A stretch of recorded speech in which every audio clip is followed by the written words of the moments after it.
We were pretty famous back in high school. Trust us! Had a whole future ahead of us, but now we suck. All that potential now is flowing in the aqueducts. Through the sands of time, many did forget. But now our time has come to resurrect. But a podcast? Sad I know, but can you blame us? We are desperate to be much more than high school famous.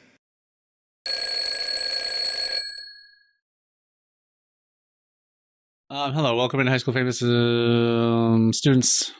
Turn your textbooks to the 198th page of your textbook. The end. Do whatever you want to that page. Desecrate it. Defecate on it. Color in the black and white images. Photocopy it. Replace it. Fold it into a paper. Replace it with the photocopied version, or replace it with anything they want. Anything. Just then there's no sense in them even listening to this episode if they're just gonna. They could just stop this episode then and just replace it with whatever they want. I think they'll probably listen to this first and decide if it's something that they want to replace. Okay, I don't agree. And this was, again, I was referring more to a metaphorical book, not considering that this episode is the page or the contents of the page. Because how can they tear out a podcast and fold it? And we're asking them to open their textbooks, which would imply they have textbooks to open. Yeah, standard classroom sort of procedure, I think. Fine. So that would also imply that what we're going to be discussing in this episode would be on the page that they have turned to. That's a pretty bold assumption.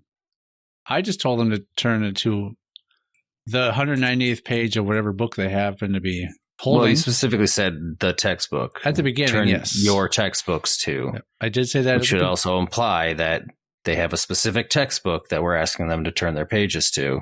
Yeah, that would imply that. Doesn't mean it's what's happening, or it doesn't necessarily have to be what's going on. Couldn't you consider any book that has words in it to be a textbook? Yes, since it has text in it. Mm-hmm. This is why this is so open-ended. Right. You know, you think this is very, very specific and restrictive to the textbook that is this show, but they could open a Dr. Seuss book, for example. Highly unlikely that a Dr. Seuss book would have a 198th page. Fine. They can open up any book that has at least... It's like a whole compendium of every Dr. Seuss book. I still don't think they would have that many pages. Possibly not. I'm not sure how many books he wrote. Neither am I. And at this point, Dr. Seuss is almost the third member of the show. The amount of times we've mentioned Dr. Seuss, I bet it's at least 3 or 4. I bet we can name other things or people that we've mentioned more often than Dr. Seuss. Dr. Seuss. Possibly. Snooze Magoo. Yeah, he's been actually on this show more often than we've mentioned some author who wrote children's books that will remain unnamed. Just going to start mentioning C.S. Lewis going forward. Is he a favorite of yours? Not particularly. Then why? It's another children's author that I thought of just now. What did C.S. Lewis write? Alice in Wonderland? I thought C.S. Lewis wrote... God, am I thinking right? Yeah. No. Isn't C.S. Lewis Wizard of Oz? Shit, I can't remember. I'm mixing up C.S. Lewis with Lewis Carroll, I think. Yes. C.S. Is it Lewis? I believe so. Yeah, British writer.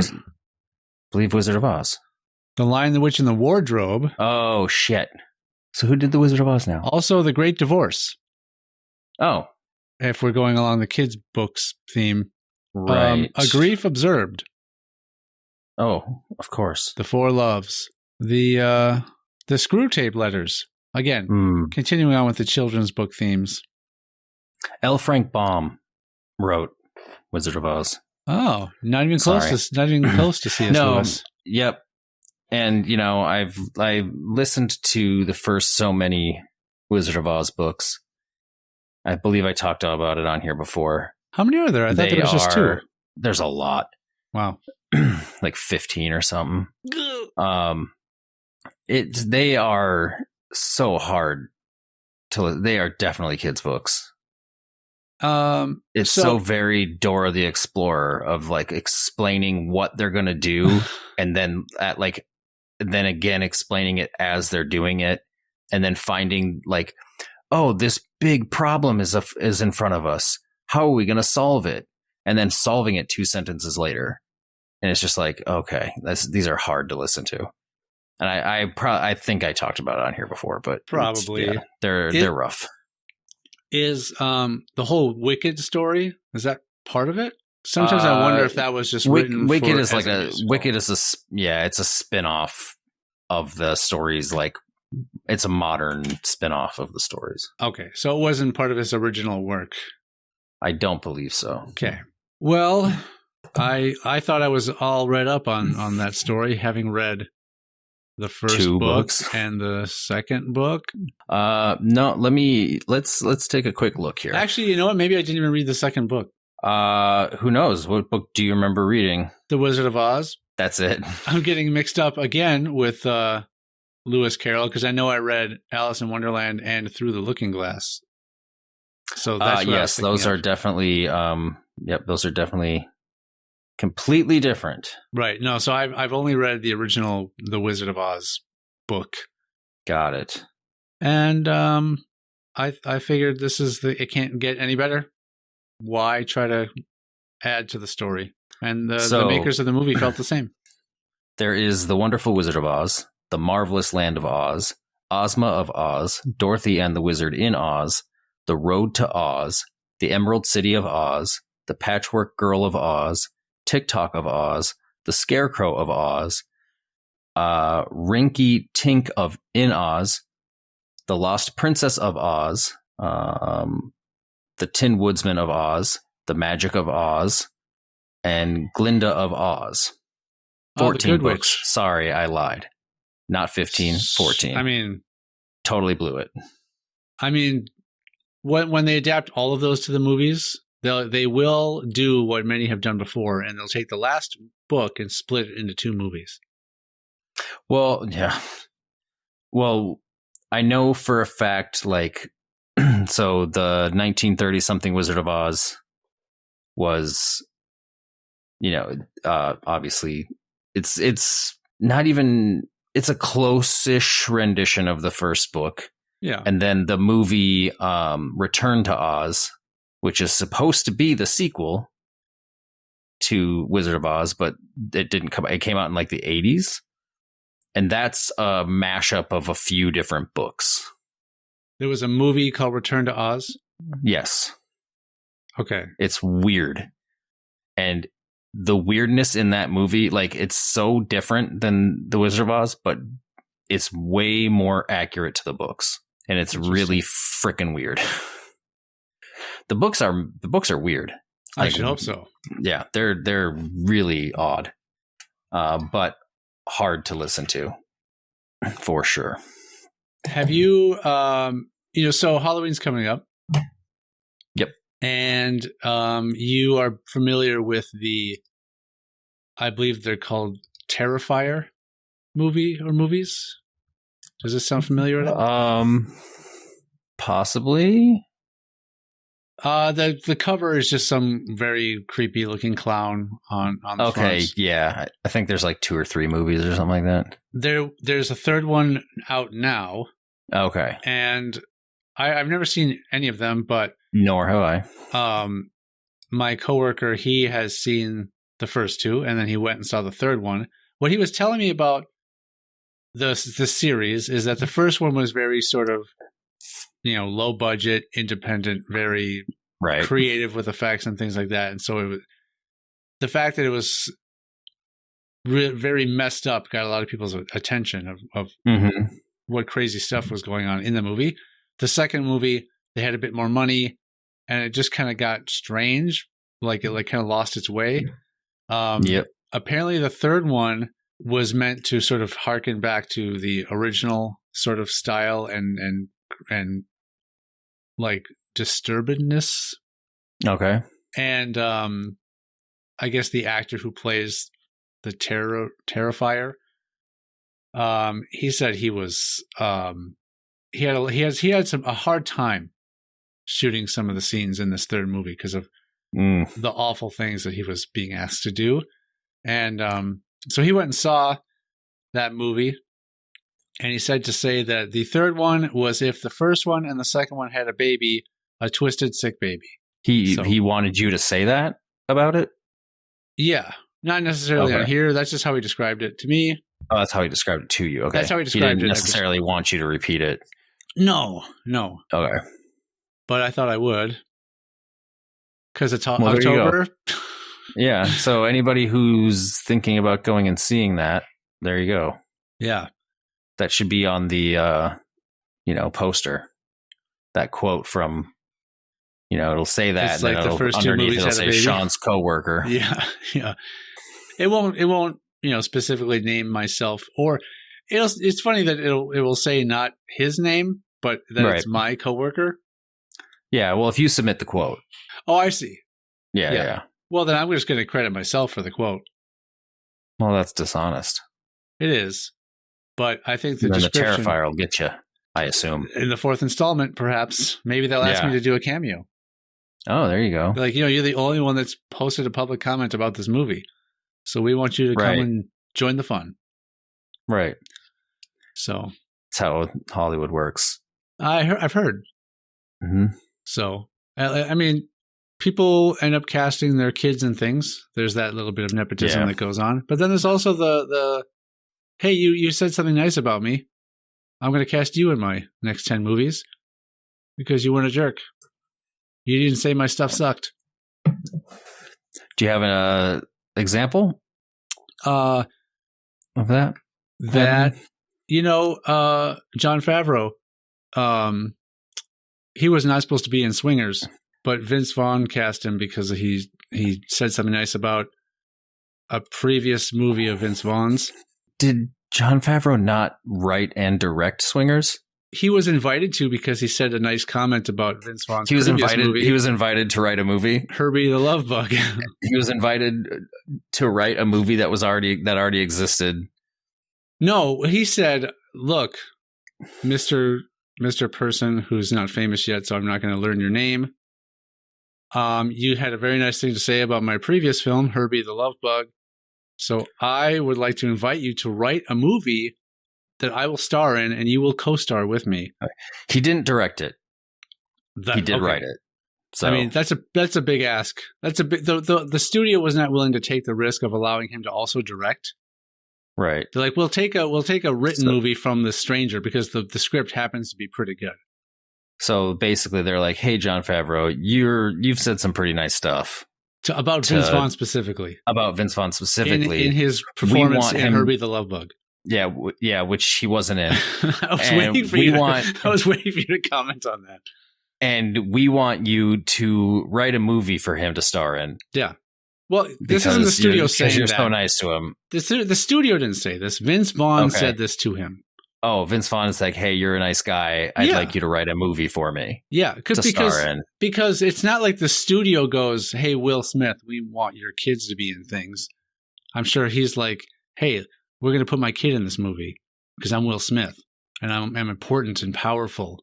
Yeah. And I'm not. If I'm going to star opposite anyone in my own movie, it's going to be either myself or a kid of mine.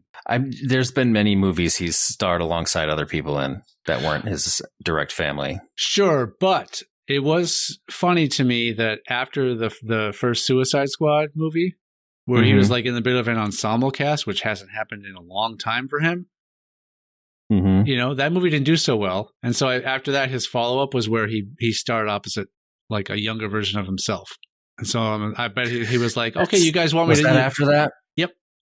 So he's like, "Oh, you guys want me to act opposite someone? Okay, it'll be me." Right. So that's one thing about a lot of Will Smith movies is they tend to be just like he's like the only character for the most part. It's all just surrounding him.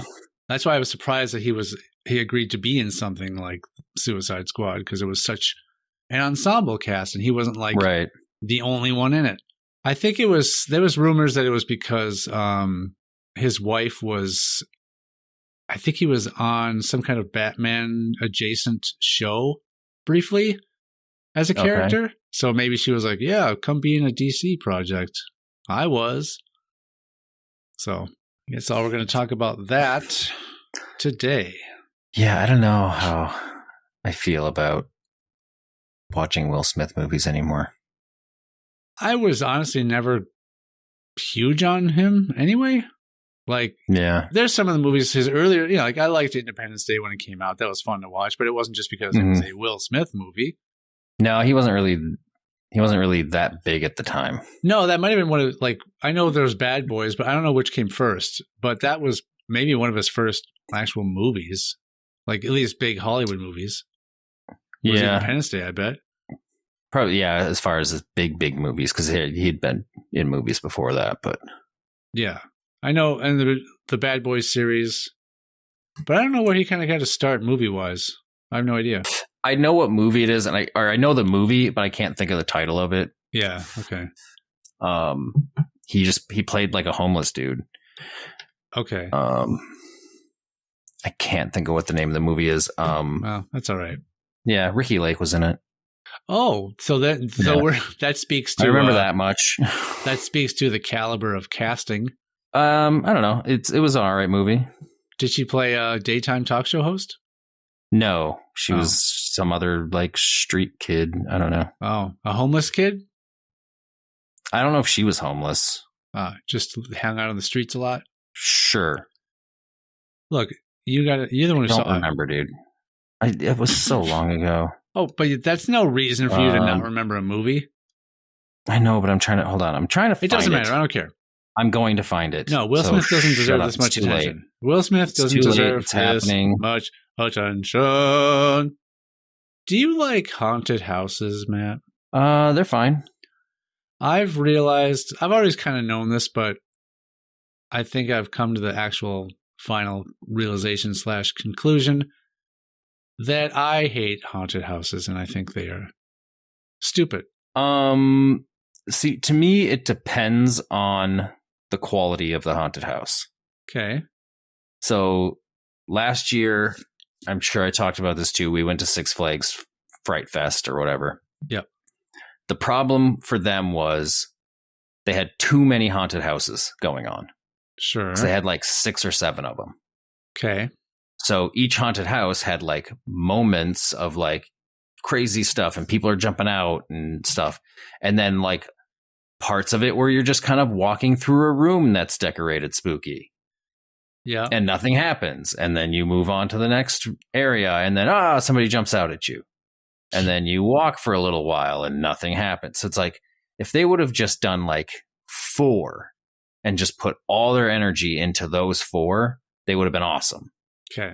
Because they could have had their actors all there. And the people in the street actors were better at like making it seem like a creepy place to be because they would like jump out at you. There's chainsaw people, all sorts of stuff.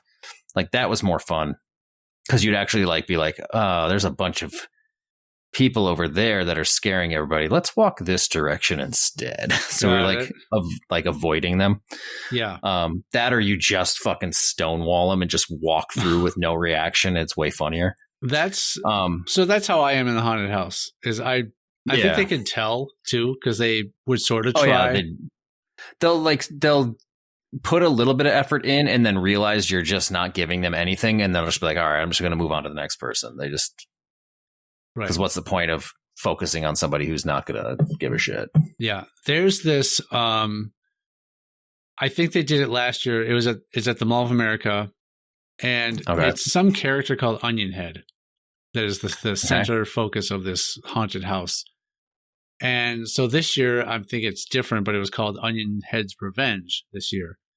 And Onion Head is just a guy at the end that has basically sort of a big onion type of a head mask thing on. And he's got a chainsaw and he just looks kind of crazy. But either way, we were just my son and I were at the mall for no connected reason to that. We were just at the mall looking for things. And then we were like, oh, this thing might be cool. Why don't we scoop up some tickets to it and then we'll come back later when it's open because it didn't open until like 7 p.m. Mhm. And this weekend, it was buy one, get one free. So Nice. which should have been the first sign that it was maybe not the best idea. But so I scooped up 2 tickets online. You have to, if you pick the buy one, get one free option, you obviously have to buy a minimum of 2 tickets. And it's confusing because if you've never done it before, it just lists the price of the ticket as $15. Mm-hmm. And so it looks like you're paying for 2 $15 tickets, but that's actually half the amount. Right. A ticket's normally $30.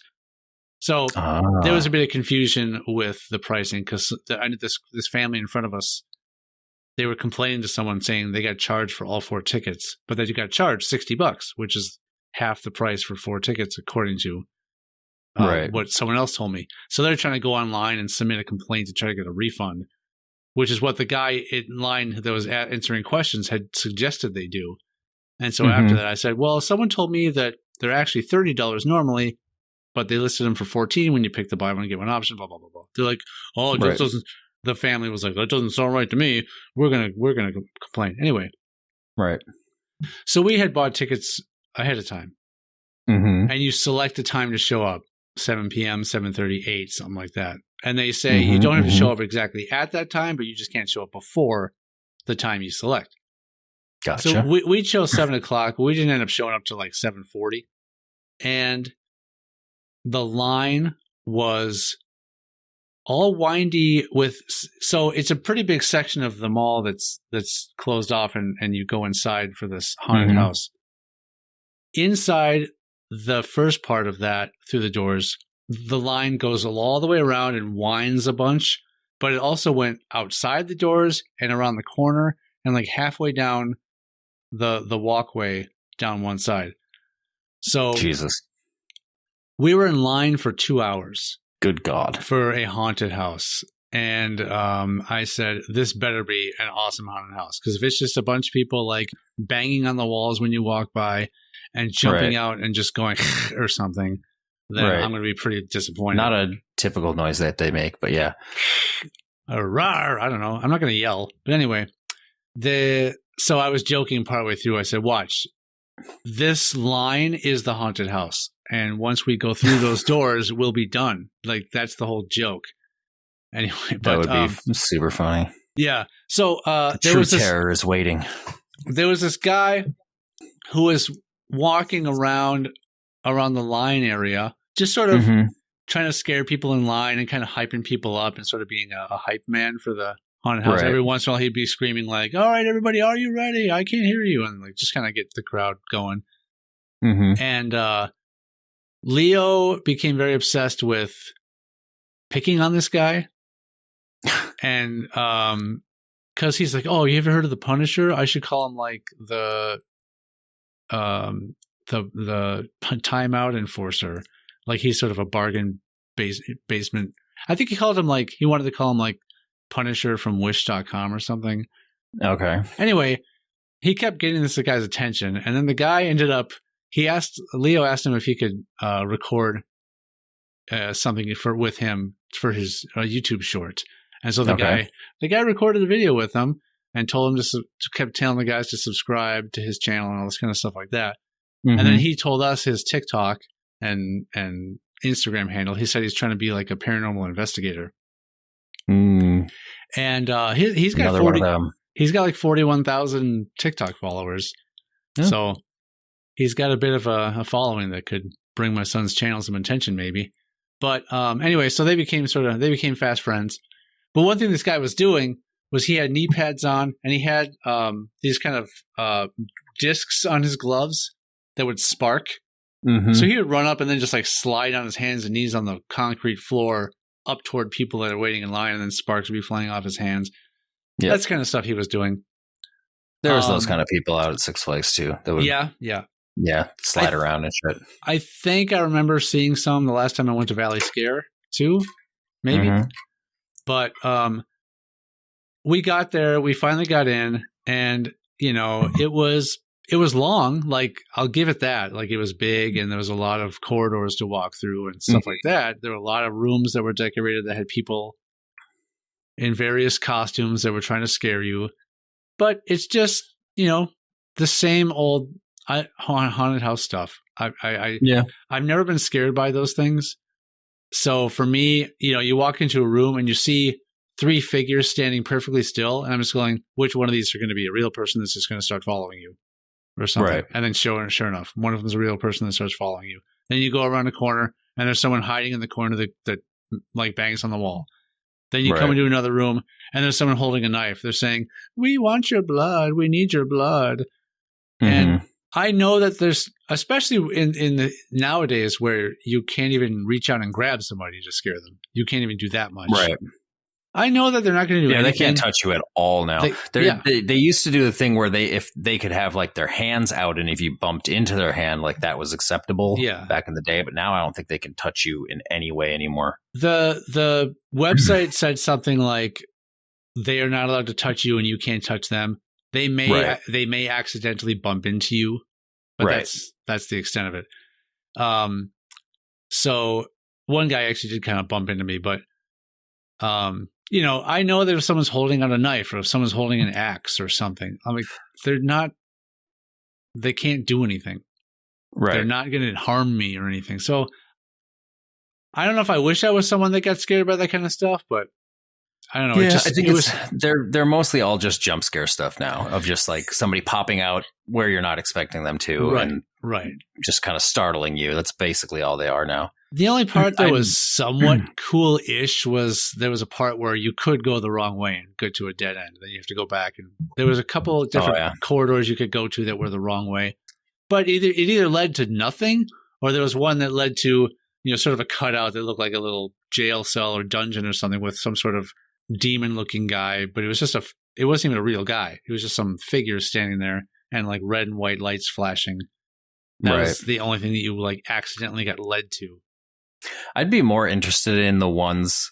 There's certain ones around the country that are supposedly actually so terrifying that you have to sign a waiver before you go into them, in case something bad like in case you have a heart attack or something crazy happens to you. You have to literally sign a waiver that they are not responsible for any medical conditions that might happen because of how terrifying they actually are.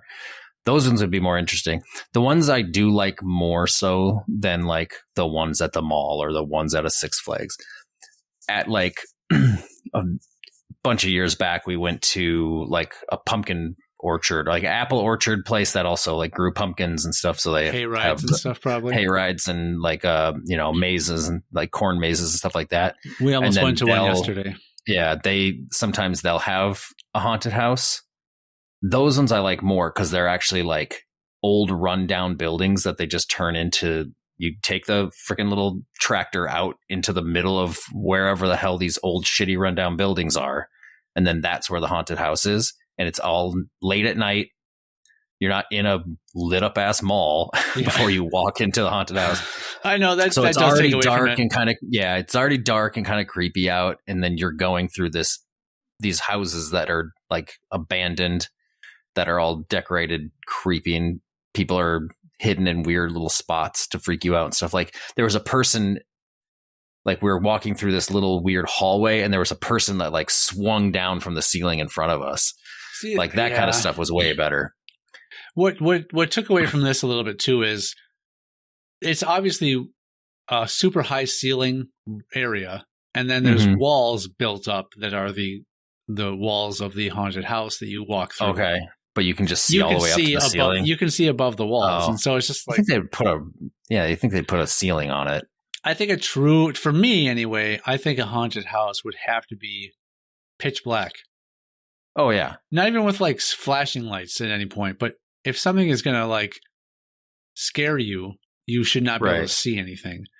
Or they should have something where you could safely, I mean, this gets tricky, but I was thinking like, what if there was some like foam pit that you just walk over the edge without even knowing it and you fall into a pit of foam? Yeah. Again, that's pretty dangerous because you got people in front of you that haven't gotten out yet. You might land on someone, but there's ways to work around that, I think. But I think that would be something that maybe would scare me.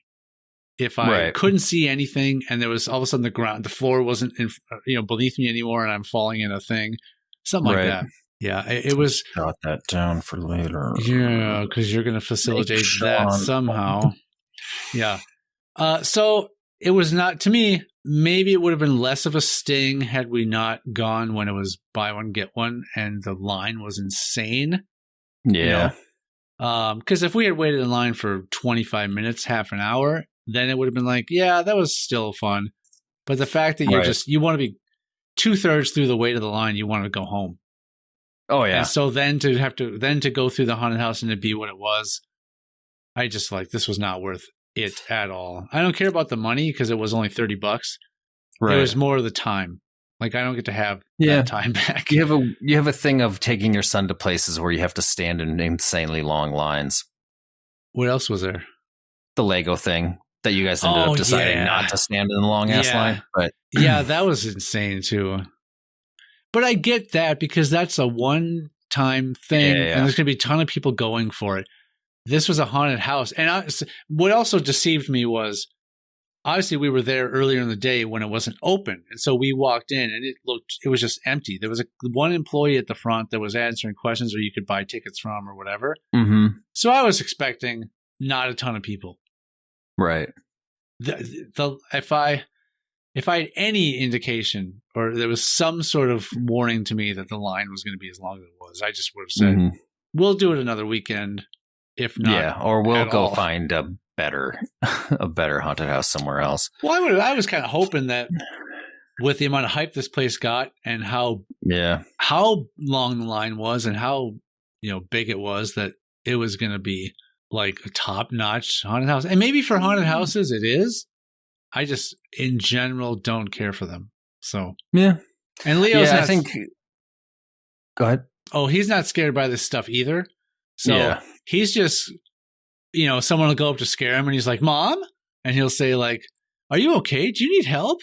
You look like you need some help. And then someone would say with their knife, I need your blood. And he's like, oh, I've got my flu shot already. Thank you. Like he's just like ripping on him a little bit. But that gets them to follow him more. Oh, of course. They would like follow him and like just basically have their face right in his face as he's trying to walk away. So I'm like, Leo, you realize that you're causing them to come after you all the time. To continue to bother you. Yeah, but I think anyone could see it on my face that I wasn't someone who was going to be susceptible to their scares, and so they would just brush past me real quick. Yeah, ours was for us. It was kind of the same thing. So we were just kind of walking through them, just being weird and goofy, and just like almost more so trying to scare each other sometimes by just like going around a corner, then popping back real quick and screaming, or just laughing at shit. And it was.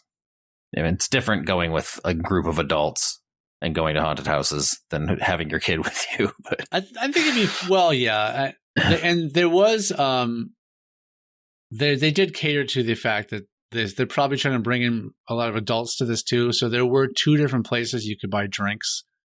One of them was like at the like within the haunted house or within the line before the haunted house. One of them was outside, but one of them was in the halfway point. Like you could like stop. a creepy bar. Yeah, like was it at least decorated to be like a haunted bar? Yeah, they both looked sort of creepy and stuff. But yeah, there was like the midway point. You could just go in and stop off and buy a drink or 2 if you wanted.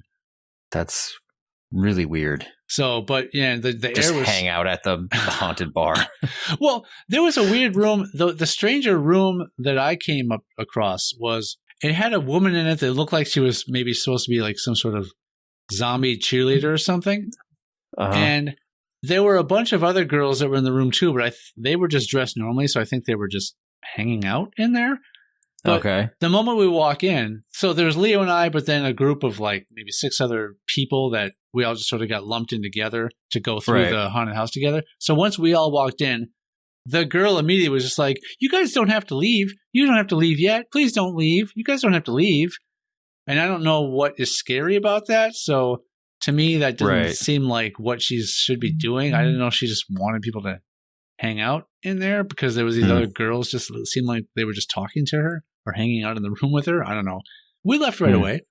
So who knows? But that was the strangest room to me because it wasn't just someone going like, "Blah," or "I need your blood," or, Right. Stuff like that. It didn't seem like a tactic to try to scare anybody. Yeah. And then they had like some toilets all set around in various places that were filled with gross looking stuff. You'd have like coffins opened up with mannequins that are all made up to look like dead bodies, and your typical haunted house type of stuff. I think it would make it scarier as if like, there's a fun idea they could do is like every group that goes, they plant a person in the group that is an actor with them. Oh, and then cool. Have that person get like taken at some point or some weird shit. Like have something weird happen to at least one person in the group every time. That would be cool. But that person's in on it. That could be a cool idea. That would be cool. That idea. Yeah. Or copyright it. Can't patent it. Do something. You could. Yeah, it's not like an invention. Yeah. I'm going to copyright that idea. Do it. Yeah, plant a mole in every group that goes through, so that something bad happens to one person. You could you could have a prop thing hit them or something, and they start bleeding, and then you're like, oh shit, like something went crazy just now. Because they're like just with us, maybe it would have to be one like operated this way, where whatever the next group of 10 people or so all get lumped in together, and so there's going to be not everyone's going to know everyone, most likely. Yeah. If you have a really large group, they might not be able to pull that off because it'd be really large. A really large group, and you're alone, and then I'll go with these guys. We need one more to go. You can go with them. That works. All right. So to be honest, depending on the groups, you might not really pay attention to who's all with you. So as you first enter in, somebody could just kind of join the group. Yes. So you could just have like a rotation of actors that just kind of join in the group at the beginning, and then go through wherever, and then have whatever incident happen with that person, and then just add a little bit of extra terror to it. Here's I guess that it would have to be revealed to the group pretty quickly that it's just part of the gag, because otherwise they're not just going to casually continue on through the haunted house. If a member of their group gets seriously injured and is bleeding, they're going to say, someone help us. We need to stop the haunted house. Like, someone come and get paramedics in here, because that'd be pretty, it'd be pretty bad if a group of people is just like, oh, that sucks for that guy. Let's keep walking. You know what I mean? So the only way that would work is if after the initial scare of it, they get sort of revealed, or they get let known, hey, this is just part of it. I'm an actor. So go on with the rest of the haunted house. Otherwise, every time it happens, we'll retool it. We'll have to work out all the kinks. It's the initial idea. It's a good idea. Yeah. And there probably is a way that can make it work. We just have to cook it up. We'll figure it out. Cook it up. So there you go. Yeah. I meant we were going to try to cover this a little bit last time, but I took my son to Colorado not that long ago. We talked about that. Yeah. But one of the things we took him to was Meow Wolf, and so that obviously sparked his desire to go to the other locations. Right. And the next location I thought of would maybe be Santa Fe, New Mexico. And so then I was like, well, what else is there to do there? What else is there in Santa Fe, New Mexico? So you just look up stuff to do in Santa Fe, New Mexico. And a lot of it is, local markets and museums, of course, and those are always things, and parks and things like that. Then I came across this ritual, and I'm really bummed I discovered it when I did, because this year was the 100th year of it. Oh. So it probably would have been a pretty big gathering and celebration, but it's called the Burning of Zozobra. Is this something you've heard of? Absolutely not. Okay. So I will describe it to you now. So the burning, I'm just reading this off of the official website of the event. So it's history. What or who is Zozobra? The Burning of Zozobra is a unique cultural event in Santa Fe staged annually by the Kiwanis Club of Santa Fe in Zozobra Field at Fort Marcy Park on the Friday of Labor Day weekend as an exciting and fiery finale to the last days of summer. So there was an artist named William Howard Schuster Jr. And he just in his backyard. It was. I think it'll just describe this later, but it was he visited some sort of Mexican cities and discovered this sort of type of a ritual and got inspired by it. Okay. But he was a guy, an artist who in 1924 he just created this sort of marionette that he called Zozobra, and as the signature highlight of his private party for Los Cinco Pintores. So a group of artists and writers who made their way to New Mexico in the 1920s. He was inspired by Easter Holy Week traditions in the Yaqui Indian communities of Arizona and Mexico. So that's where he got it from. Okay. In which an effigy of Judas is led around the village on a donkey and ultimately set alight. So Schuster and his friend, Dana Johnson, editor of the local newspaper, came up with the name Zozobra, which is in Spanish means anguish, anxiety, or gloom. So this is the sort of burning away of your anguish, your anxiety, and your gloom for the Okay. year. So he just held this party in his backyard with this little figure, and he set it on fire. And I'm assuming he was just planning on it being that, and maybe he would do it in his backyard next year or the year after or whatever. It's a very early example of appropriation. Yes, he took somebody else's, somebody else's tradition and then made his own version of it. Yeah, you could say he just was inspired by it. Inspired him? Who knows? One person's inspiration is another person's fucking appropriation. Let's not try to cancel an artist from the 20s. So Schuster's creation first burned in his backyard in 1924 as a 6-foot effigy, and over the years has grown to a towering 50-foot high marionette made of wood, wire, and cotton cloth, and stuffed with bushels of shredded paper, which traditionally includes obsolete police reports, paid-off mortgages, and even divorce papers. Zozobra is a dark and eerie character, part ghost and part monster. Since those early days, the people of Santa Fe, families and friends, new and old, have annually made their way to Zozobra Field, a few blocks from the historic Santa Fe Plaza, to view this one-of-a-kind Labor Day pageant. So this has become a gigantic sort of festival now. Right. And there's a new Zozobra figure made every year.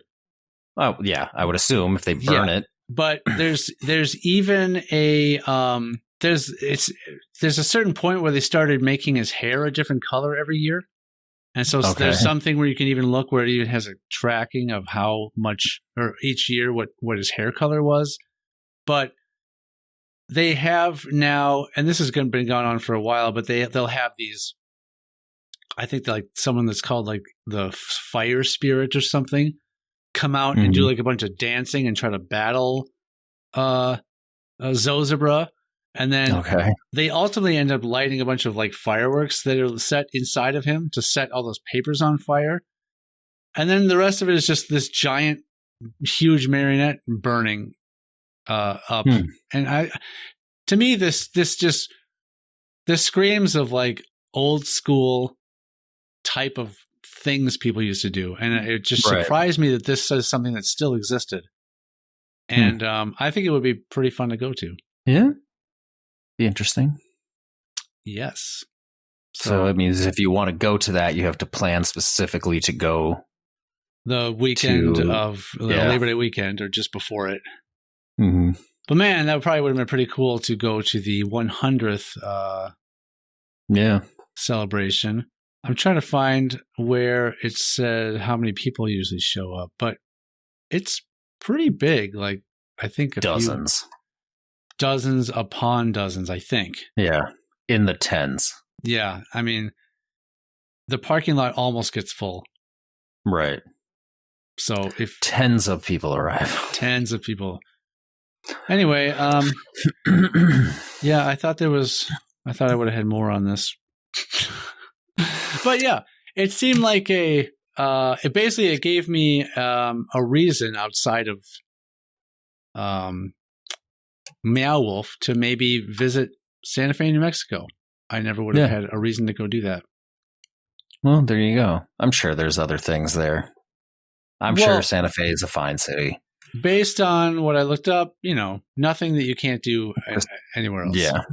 You know what I mean? I guess if you're... I mean, most cities are that way. I mean, you can do pretty much anything in any city that's, unless it's like a specific only Santa Fe restaurant that you really want to go to while you're there, Yeah. But I don't know how many of those, like, only located in one place type of places there are anymore. So many places are chains. Yeah. Well, chains versus like a franchise sometimes too, but It happens. My hair is a little tall right now. I noticed. Yeah. It's wind blown because Al, our friend, had texted me asking if I wanted to go to Valley Fair, even though it's a little chilly and windy today, but I live close enough and I have a season pass, so it was nothing for me to just zip over there. And so we went on a few rides, and I went on a ride that I haven't gone on since probably just after high school. I think around when we were at Archway was the last time I went. But the Power Tower. Okay. Did you ever go on the Power Tower? Oh, yeah. Many times. I did get a little nervous once we got to the top, to be honest. I prefer the one that shoots you up drops from the bottom? You versus the one that drops you is way better. The one that shoots you up is kind of like, okay, whatever.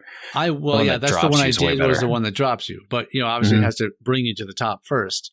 Yeah, because then it's all the suspense of getting up there. Yes, and then hearing that click and dropping versus like just sitting there and all of a sudden you're getting shot up. Like it's not as intense. For some reason in more recent years I keep messing with my shoulder thing to make sure it's still locked in. Like I'm just sort of having like a little mini sort of panic attack almost.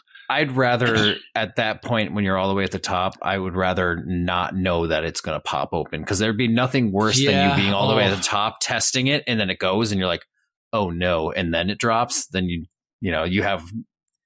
I'd rather have the panic happen as it fails versus the panic happening before it it drops. I don't know how strong it is, but there's at least that sort of seatbelt buckle that clips to the bottom of it also. Yeah. I don't know how well that would hold if the whole shoulder thing came loose. But the drop wasn't as intense as I remembered. Yeah. It was still fun. And I will say that once the initial drop started, it felt like you were in more of a float position than like this shoulder harness really holding you in. So it didn't seem like it would have been. It might have been. It just keeps you from falling off to the side or anything like that. Yeah, it just kind of keeps you in place. It doesn't really keep you to the seat. Right. No, but what I mean is, if it were loose, I don't know, it might still be something I could have. I don't know. I probably would have died, but anyway, Power Tower. That was fun. Yeah. That was the ride I told a girl she was going to die on. Wow. Because we got all the way up to the top, and as we were going up, I'm like, once we were up at the top, and it waits for a little while. Right. And I said, are you scared? And she said, yeah. I said, well, you should be. You're probably going to die. And it clicked and fell at that exact moment. And it was awesome. And she never saw you again. I honestly, that was the first day I ever met her. That was the first day I met her. I haven't seen her since. Was it someone that was with you at the park? Yeah, it was one of Mel's friends that we all went as a group. And so she was a friend of our friend that I had never met before. I can't remember if I was with you for that, but I might have been. I don't know. But Mark was there. I know that. One of the last times I remember going there where I went on that ride, I actually went with Snooze's wife, Amanda. Okay. And remember her friend Nicole? Mm-hmm. I think it was just the three of us. We went. That was way before. That was before she'd even met him, I think. Right. But we decided to have a fun Valley Fair day that time.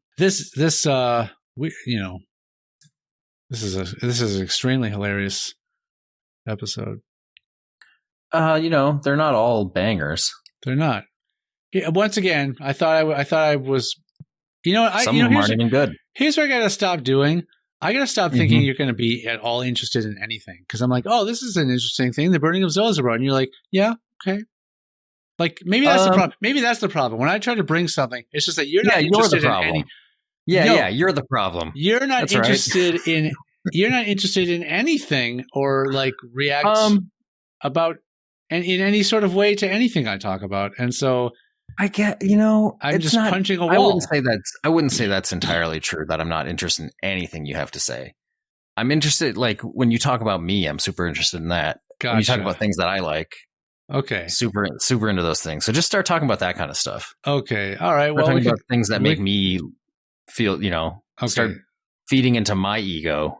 Okay, so like, that'd be great. Masturbation is a very common practice among males. Oh, I love it. So yeah. I'm probably the best at it. Masturbating in front of people is also something people partake in. Okay, you're losing me. Oh well, I thought thought we wanted to talk about you and stuff you do. I'm losing interest now. Gotcha. You're getting soft. Yeah. Is what you're saying? I think we've discussed before that I'm always hard. That was just being discussed in the episode that I just got done. Anyway. Oh, that's kind of funny. Yeah, it is. It is actually. But yeah. Well, so that's what you did this weekend. Little Valley Fair action. Well, I literally today. Today, yeah.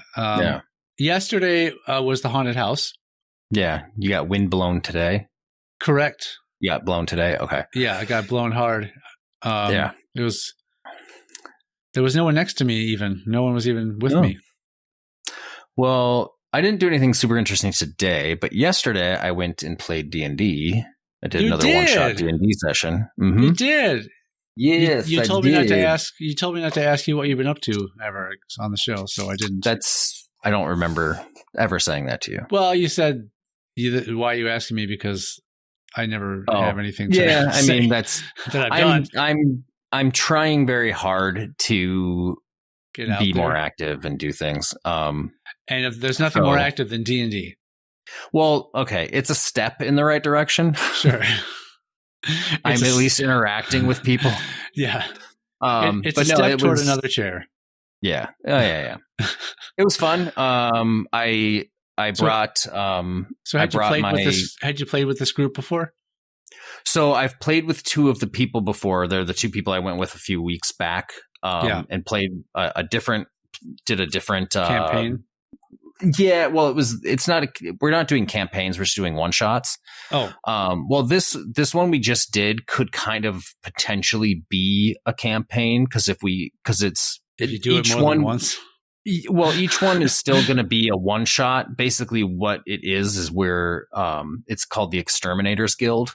Okay. And so we are exterminators, and we're going around. We get hired to go and kill bugs that are causing problems throughout the world.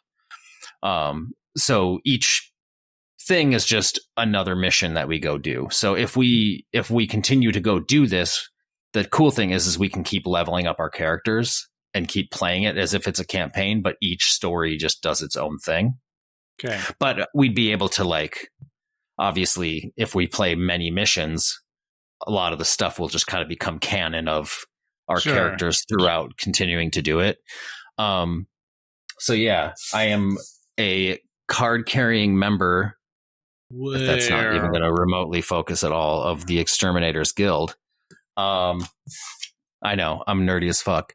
But it was super fun. I brought... Better put that on the lanyard. You can either bring your... That would be funny if I showed back up next month with it on a lanyard. Do it. But you can either, they'll have characters already kind of pre-made that you could use if you want to come without one, or you can bring a pre-made character. What we understood was it was bring a pre-made character at level 5. Apparently it was level 6. So we all had to frantically level up our characters really quick, which was easy to do because we all just were using our D&D Beyond accounts. So we just clicked in there quick and changed it. But yeah, so I brought my character that we were last playing with when we played that very short mission or short campaign that we never finished. Right. So he's my my rabbit character. Yes. That is a monk. So I got to play him, and it was super fucking fun. One guy that I was there with, he took a character that they already had made up, but he gave the character his own backstory and all this. So apparently they were playing a paladin, so they chose that their god that they follow is a hot dog. So he was just talking about hot dogs the whole time. And then we kept making hot dog puns back and forth to each other. Sounds and then delicious. I kept asking everybody if they had carrots constantly. I would constantly ask for carrots and stuff. Right. So that kind of became a thing throughout. Like, even while we're like in the middle of battles, I'm like, all right, I'm going to search this room. Do I find any carrots? So the DM's like, roll for carrots. So I roll Nice. for carrots. I never found any carrots. Oh. But what was kind of funny is, Why didn't the guy let you find some carrots at least once? because I was rolling horribly for it. Oh, okay. I kept failing the rolls. That was on me. Got it. So then, You're a rabbit that sucks at finding carrots. yeah, I was really bad at it. But there was a reason, and I'll tell you why. It happened at the very end of the session. So we basically started off at the guild house or whatever, and we're talking to the person who runs the guild, who is a giant slug woman who was based off of the slug character from Monsters, Inc., if you're familiar. Not really, but go ahead. Well, it's basically based off that character. And so we're like talking to her for a second. Then I turned to all the people. And my character's kind of like, he's kind of like a naive little, he's a young, naive kind of idiot about stuff. But then once he fights, he's fucking awesome. Yeah. So I just turned to the rest of them real quietly. I'm just like, I know I've said this before, guys, but isn't it weird that she's a bug and she sends us off to kill bugs? And they're just like, dude, she's right here. Like, don't say that stuff. You can't talk like that. I'm like, oh, okay. So I turned right back to her. I'm like, are you a bug?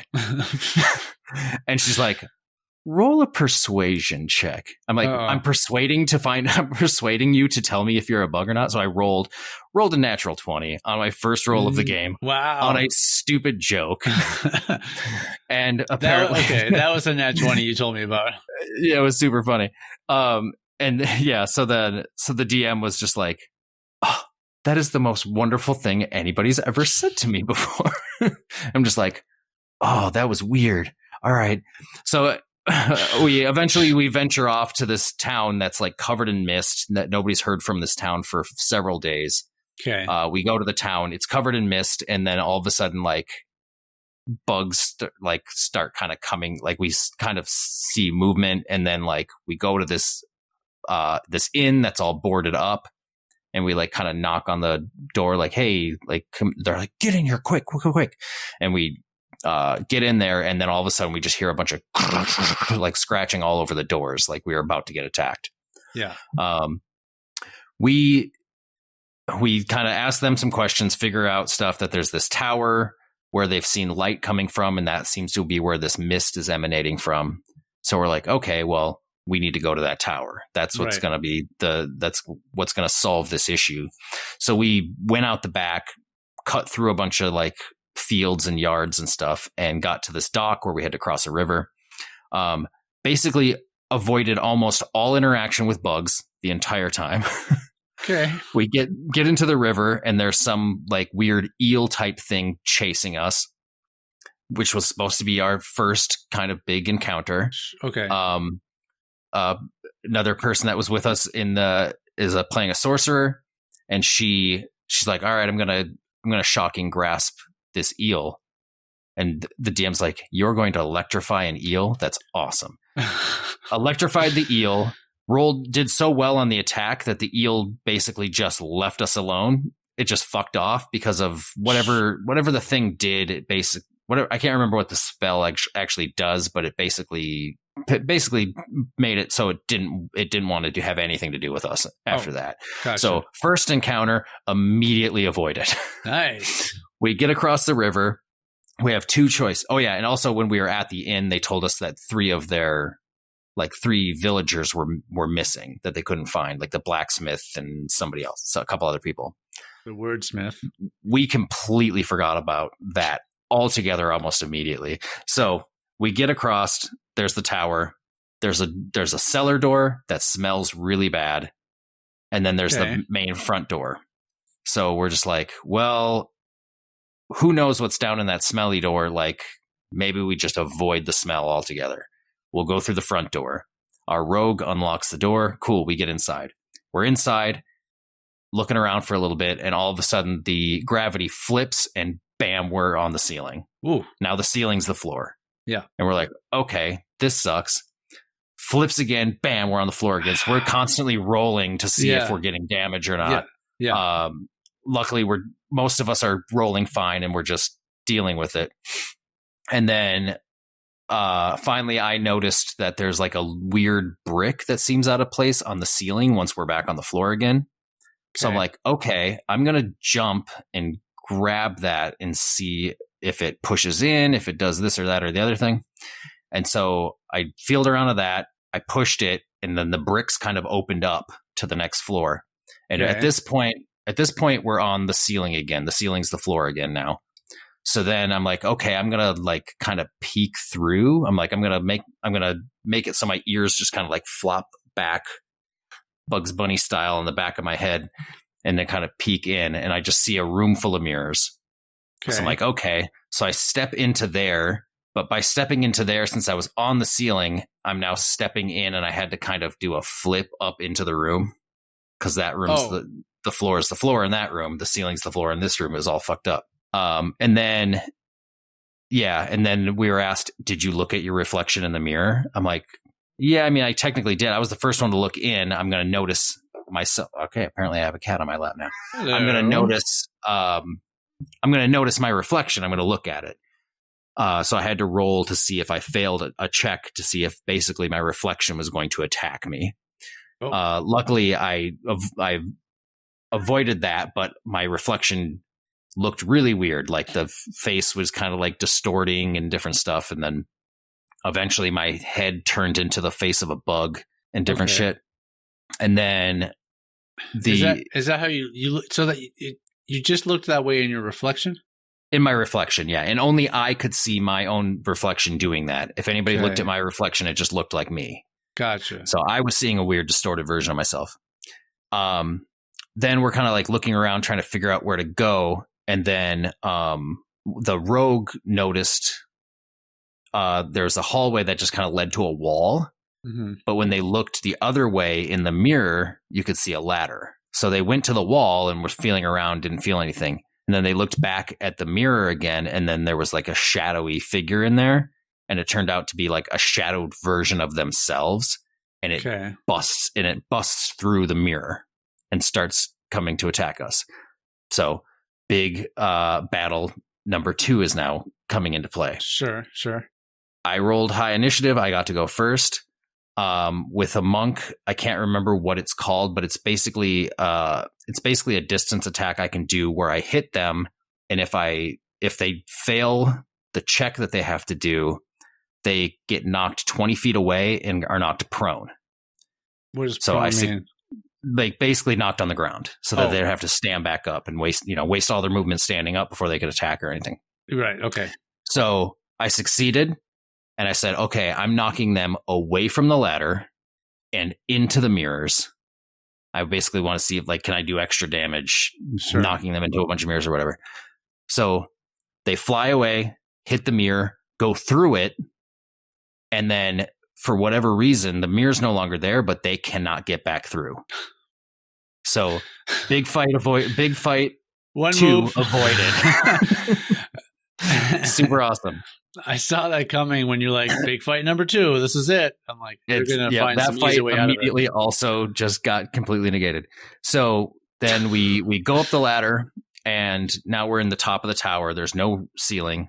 There's a giant rift open where basically all the mist is coming out of this rift. Sure. There's this weird, like, tentacled monster that has like a bunch of eyes all over itself, and then a wizard. Okay. And the wizard's like doing shit, and then they spot us, and boom, we're now in an actual fight that we're going to be fighting. Sure. I bet. So yeah. So I immediately go flank the wizard, do some monk shit, kind of punch him around a little bit. So yeah, we're basically battling a little bit. We're basically just fucking this wizard up. The wizard gets one decent hit on all of us, an area effect that hits a bunch of us. And one guy almost died from that almost immediately. And then the weird eye monster dude, he didn't really do a whole lot because we were fucking the wizard up so bad that the main thing he ended up doing was all of a sudden he came up and put his tentacles around the wizard. And we're like, oh shit, he's about to heal this wizard. Okay. So our sorcerer counterspelled the fucking healing spell. Cool. And successfully. Yeah. And we're like, awesome. And then and she does that as a reaction. So she still had her. So then it was her turn next. And she fucking lightning bolted both the wizard and the creature. And we find out at that point that the wizard only had 1 hit point left because we had fucked him up so bad already. Yeah. And then there was a lot of stuff going on with, I can't remember what it's called. There's like a weird version of like magic, but basically like after that happened, there was a table that the DM had to roll on to see what happened with the rift. Because there was a thing that happened earlier with the rift where it made weird stuff happen. I think we got all kind of fucked in the head for a little while, for like a couple rounds or something, because of the rift. But basically the rift could potentially dump more like insect creatures out at us that we would have had to fight and stuff, but we lucked out and that didn't happen. So then they had to roll to see what the rift would do after the wizard died. Okay. So one was that because we were within the range of it, me and another one of the characters, because we failed our checks, were instantly aged backwards 10 years. Wow. So he became 10 years old.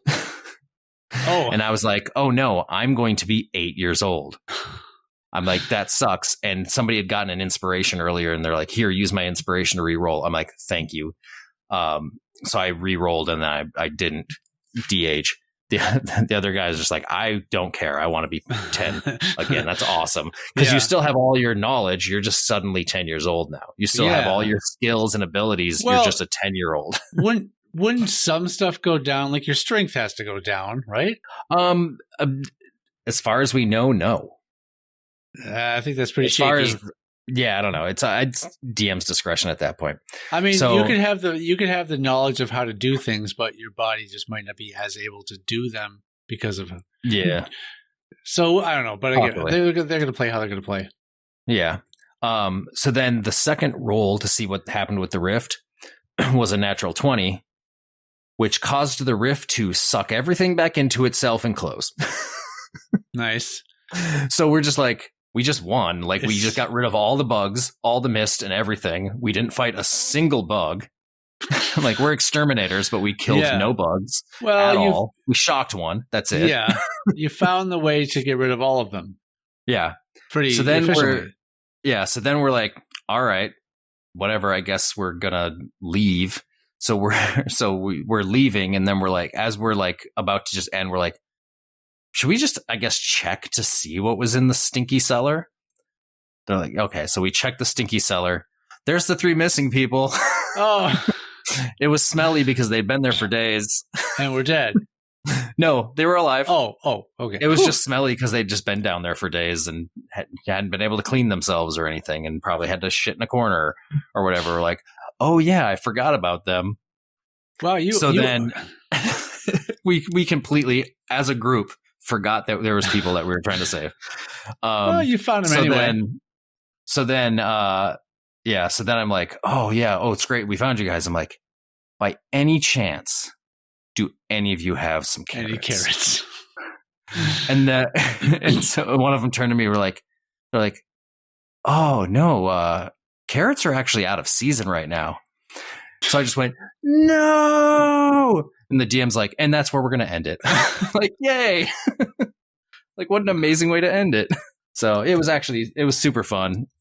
It was goofy as always. And I got to play a character that I really wanted to do more with.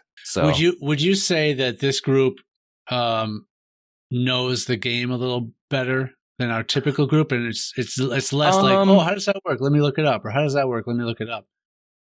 No, I mean, I think there's still always kind of a lot of that. It just really depends on how good your DM is. Gotcha. Our DM seemed pretty knowledgeable. I mean, they had come up with they wrote the whole campaign and everything. Yeah. So they seemed to be pretty knowledgeable. There was a couple things we maybe looked up just to check, but I think just having fun with it too. Just kind of be sometimes I think it's fun when a DM's just like, yeah, sure, why not? Yeah, that's a crazy thing. Let's just try it. Let's see what happens. I don't like the where it's too strict, like trying to keep you on the right track type of a thing. I think a lot more people have gotten that way too with it, because I know there's a lot of online D&D stuff that you can like watch on YouTube and stuff. Sometimes they're pretty strict, but sometimes they're just like, you know what, we're gonna figure it out and make it work. But there's certain rigidity that is definitely going to be there. But then sometimes we're just like, I have this crazy idea. Can we try it? And the DM's just kind of like, I want to see how that turns out. Because sometimes the DM wants to have fun too. So. Yeah, because a lot of times for them, it's just sort of like setting the thing up, and then everyone else gets to enjoy themselves. And they're basically they're essentially designing a game where they don't want to play a game that they're just going to destroy everybody with. Yeah. So they're essentially always going to build a game that they're trying to make themselves fail, but not easily. Right. So it's kind of the DM's job to lose all the time. So they want to have fun too. Yeah. Boy, you are energized when you talk about yourself. Yeah. There's very few things I get really, really excited about anymore. And I really do love playing D&D. I think it's just a lot of fun. So that's something I do get excited about. I think I might enjoy sort of a one-off type of a campaign more, because I am not someone who's going to pay enough attention to keep track of things, so that 4 weeks down the line when we meet up again, it's like, okay, what happened?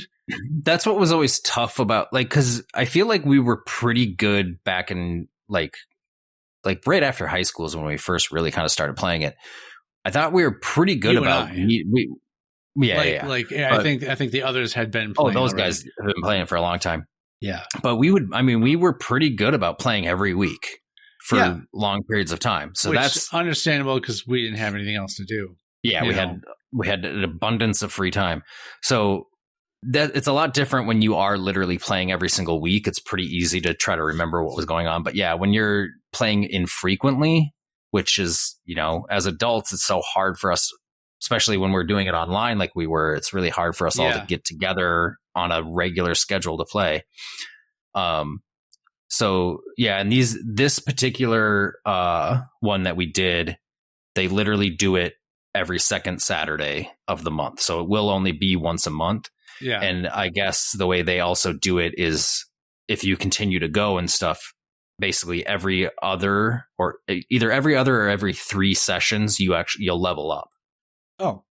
Because I guess they were doing it for a while where you leveled up every session, but then all of a sudden some people who would go constantly were like ridiculously high levels all of a sudden really quickly. And it just didn't really make sense. So that's what I think is fun, is that, if I keep doing it, then I will get to have this character continue to level up and play with it more and get more used to it. So yeah, that's fun. I mean, but if we picked back up, this won't happen, by the way, but if we picked back up on where you were using a character the first time, you'd have to bring it back down to where it was. Oh, yeah. I mean, I have 2 versions of the character on my D&D Beyond right now, just in case. But I know we'll never get back to that session. No. But I loved that session too. That was just fun and goofy, because we were at a carnival for the first however many sessions of it, just fucking around. And as soon as we got into like the meat of the fucking thing, or not, we weren't even in the meat of it yet. We were sort of starting. We were getting into where it was going to go, and then I honestly feel like in those first so many sessions of that, we screwed up so many things that didn't work out the way they were supposed to, and like we fucked up so much on that. Oh, I'm sure. But it was a good effort on Snooze's part. Yeah. So, I mean, I can't say anything because I will never try to DM. I have no interest. I have DM'd one time and it was a nightmare. Like literally people didn't want to keep coming. Like Benno was like, I don't know. I'm just like, please hold out for at least a couple more because it's going to get like, I'm getting you guys to a point where something cool is going to happen. Come on, by week 40, you're gonna no, it was not that many sessions at all. It was definitely not that many sessions. No, but you wanted it to be. It was going to get good by then. I don't think it was going to be that long. You're big on setup, setting up the story and the situation. It's all set up. It's a whole bunch of setup. It's 300. It's 300 sessions of setup. It's the line to the haunted house, and then when you get through the doors, that's the end. Yeah, it's the journey, not the destination. That's what I was just about to say. Yep. Well, don't stop believing. Journey. I know. Oh, that okay. 19. I see the connection. 70 something. Why not? 1980 something. 80 something? I think it was 80. 81? 83? Who cares? Yeah. It's overrated. Somebody does. It's an overrated song that's sung at every karaoke thing ever. So I'm over it. I don't know if I've ever heard anybody sing that karaoke. I have. Well, that's you. Okay. Sir. You've heard it every time you've gone to karaoke? I don't know. I think I just lump it in with that group of songs. There's a group of songs that you hear every time? Well, there's your standards. There's your like Sweet Caroline is probably sung at every don't think people sing that at karaoke very often. I've never heard that song at karaoke. I think this is the one area where your memory is a little off because there's way you've not heard someone sing that. I've honestly never heard anybody sing that at a karaoke in my life. I have. Well, okay, again, at that's Vegas you. Lounge more than once. Okay. I'm saying I'm shocked that you haven't heard it because I've never heard it sung at a karaoke. Okay, then for you then are there songs that are often repeaters that you hear pretty reliably? Honestly, not really. I don't think I've really heard like I mean there's probably songs I've heard a couple of times at karaoke but not like constantly every time. What's the one I Did It My Way? I've never heard that song at a karaoke I've heard it at least 3 times. This is so funny. This is so weird. I've never heard anybody sing I Did It My Way at karaoke. How often did you go to Vegas Lounge when you were still here? Like how many times would you say you went? Probably 4 or 5 times. Because the times I've heard those songs were at that place each time. Yeah. And the fact that you never did is interesting. Yeah. I've been to a few karaoke places out here too. And yeah, I mean, we went to one. Yeah. You didn't hear any of those songs that night. I don't remember what I heard that night. Yeah, you were pretty drunk. I was a little bit. You were having a good time. You said some, I can't remember exactly what you said to those ladies you were sitting next to, but I remember it being inappropriate. That's all I remember. I have no idea. Yeah. The craziest thing, which I thought of later, was when someone was singing Alanis Morissette. Mm-hmm. And there's the part of it that You Ought to Know where she says, and every time I scratch my nails on someone else's back, I hope you feel it. Yeah. And I'm pretty sure I scratched my nails down some girl's back that was sitting next to me. And then like later on in the night after we had left or we were on the way home or whatever, I'm like, I can't believe I did that. Like I'm like scarily touched a random person. I'm scarily not afraid to do things sometimes when I'm drunk. And so I hopefully come off just harmless enough that no one would be concerned. Yeah, I think a younger version of Sean kind of comes out perhaps when you're a little drunk, and little fearless younger Sean who would just kind of do things sometimes. Yeah, older Sean has some inhibitions. Well before the Me Too movement. Right. This is also this is also way before that time when maybe where a lot of the things you used to do would be very frowned upon. I mean, let's be honest, they were then. Right, extremely. Sorry, let me grab my thesaurus and find another word. They're not. Some of the things uproariously. Some of the things are out not, of line. Some of the things definitely were not good. Yeah, but fingers were put places. I don't remember this. Anyway, we don't need to get into any details. We're on record. We're on record. We don't need to say anything that might, come back and haunt you. Yeah. It was nothing. It was nothing that crazy. People don't go searching for.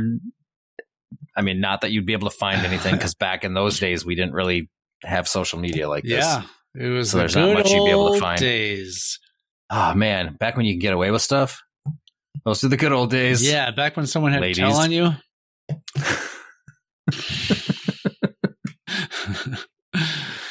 So sorry. We're not. It's nothing bad actually happened. No. Just little things that would kind of be like, yeah, you shouldn't do that. But the thing is, no one seemed to really be those involved didn't seem to really be overly opposed. At least they didn't say anything to me about it. Yeah, so I was about to say, I'm sure nobody complained to Bill Cosby at the time either. Okay, but Bill Cosby was this powerful figure in Hollywood that they were worried about their careers. I've never been even close to being in that position to affect anyone. You don't. Here's the thing, Sean. You don't know what goes through somebody else's mind in a certain situation. They may have felt like you were in too much power over them to say anything at the time. So, well, I never felt like you were. You were a scary dude back in the day. You made a lot of threats for people not to talk. I followed through on a lot of those threats. Mm-hmm. Mm-hmm. There's a reason nobody's heard of some of these women. They're all from them. Let's be real. They're not all women. Don't make it seem like they're all women. I scared men too. Just going to write a note down here. Sean's past. That's what we talked about at the end of this episode. Sean's. Oh, wait. Let me add the word horrific. Got it. We can leave it. That's Sean's horrific past. That's an opinion. That would be you putting your opinion on the audience if you include that in the description. Oh, so you're saying some of them might be okay with some of the things you did back in the day? We didn't specify on what they are. But if you just call it horrific, people are going to assume that I did horrific things in my past, which I would not label them as horrific. You're right. We should let the listeners. Jeez. We should let the listeners decide for themselves that it was horrific. But we're not describing what it was. But we'll let them decide that it was horrific. Sure. They can if they want. Yeah, they will. We'll let them do that. Okay. I'll put horrific, but I'll also put that line through it in the description. Got it. It was redacted later. Sure. But not to the point where you can't read it anymore. Yeah, no, it'll still be quite okay. Perfect. Or I could just make it a black bar. I just make it a black bar so Sean's black bar past, and then they can really figure out what they can really put some ideas in their mind of what that word might be. Go for it. Put in that much effort into it. Or you could just say Sean's past and call it a day. Yeah. We'll see what I do. Yeah. It wasn't anything bad. Sean's not registered. It's fine. Yeah, you're making it seem like I did some heinous stuff back in the day. And I know, that's what's funny about it, because you didn't, and it's way funnier to make it sound like you did. I know, but this is really in an age where you almost don't even want to joke about it. I know. Not that I'm in any sort of position where somebody would even have any interest in quote canceling me. Well, I thought you were going to say evidence. I burned it all. In Zozobra. Yeah, I shredded it and threw it inside the Zozobra marionette. Yep.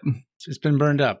It's a good way to get rid of your horrific past. Your past. It's why I have to go to that celebration every year. Mm-hmm. Because you do new horrible things every year to have to add more to it? I just find new evidence I forgot about. I forgot about that shoebox. Someone surfaces with their mouth, and then I have to shut it. Somebody surfaces from the grave I put him in. I have to shut it Zozobra style. Anyway. Let's end this episode. Gotta start 'cause digging those graves deeper so they stop surfacing. I don't want to talk about this anymore.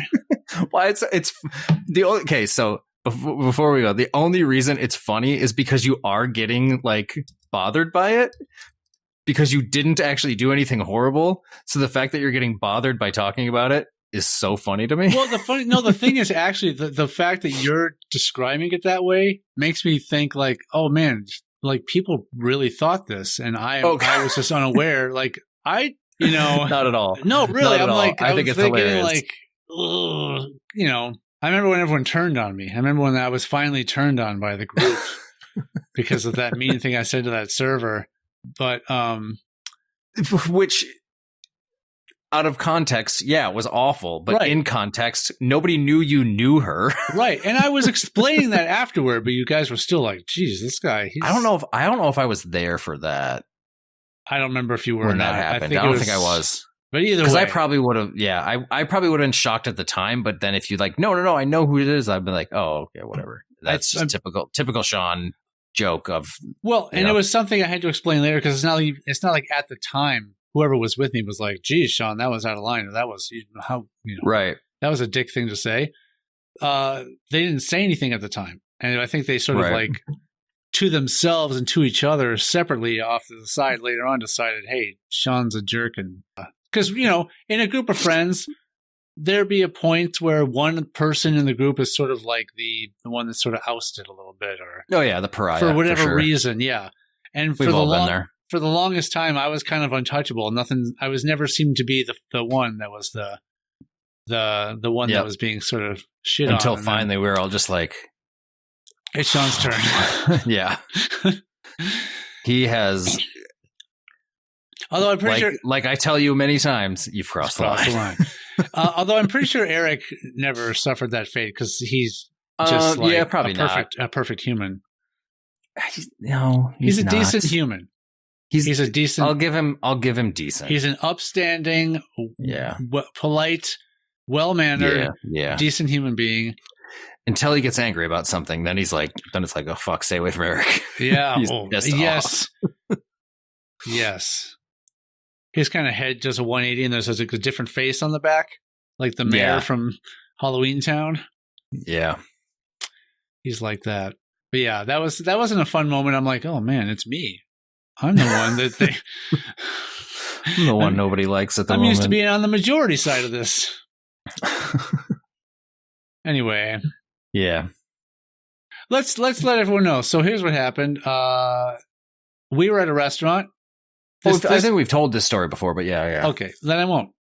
I mean, you could go ahead and refresh. I don't know what episode it was, but yeah, I don't know we were at a restaurant, and then a server we had was someone I had met before and knew already, and she knew I was someone who jokes around and says somewhat she knew I was a shocking real things just jerk. Yeah. And but the friends I was with did not know that I knew this person, and so she asked us like how our nights are going or whatever it was, and then we all answered. Then she said something to the effect of, "Oh yeah, my night's going pretty slow," or something like that. Mm-hmm. It was really busy. It's some sort of restaurant. Here's what I'm going through at work tonight. Response. Some sort of typical restaurant response. I didn't care and wasn't listening, but all I said was in response was, "Yeah, I didn't ask," and of course, to anyone outside of knowing that I knew this person probably would think that was like completely uncalled for.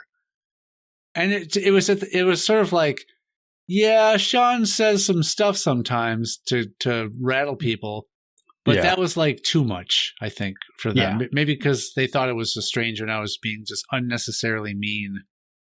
And not even saying like, just kidding afterward, or I held my ground. I held it, So yeah, the group turned on me. Shows how fickle they are. Yeah, well, I don't see anybody anymore. I don't hang out with those guys. Yeah. They don't. You cross the line. They don't talk to you. Yeah, I crossed a couple state lines. Yeah. Mm-hmm. Anyway, great joke. Exactly. Mm. Well, we're probably going to see you next Tuesday. Probably. Because, we need to. We need to if we want number 200 to be a Halloween episode. Well, I don't know if that we're doing that. We'll talk about it. If we want it to be. We need to see everybody next Tuesday. True. So, yeah, sorry, avid listeners, that we've been a little bit more sparse lately. Life has been more frantic recently and caused us to have to miss some recordings. So hopefully we can get a little bit more back on track and get back to every week. But no promises. We never make promises on the show. Yeah. Because I don't make promises I can't keep. So I don't make promises ever. Yeah, I already said the see you next Tuesday part. So did you? Well, I said we'll probably see you next Tuesday. Oh, so unless you don't want to be official, see you next Tuesday. All right. End session.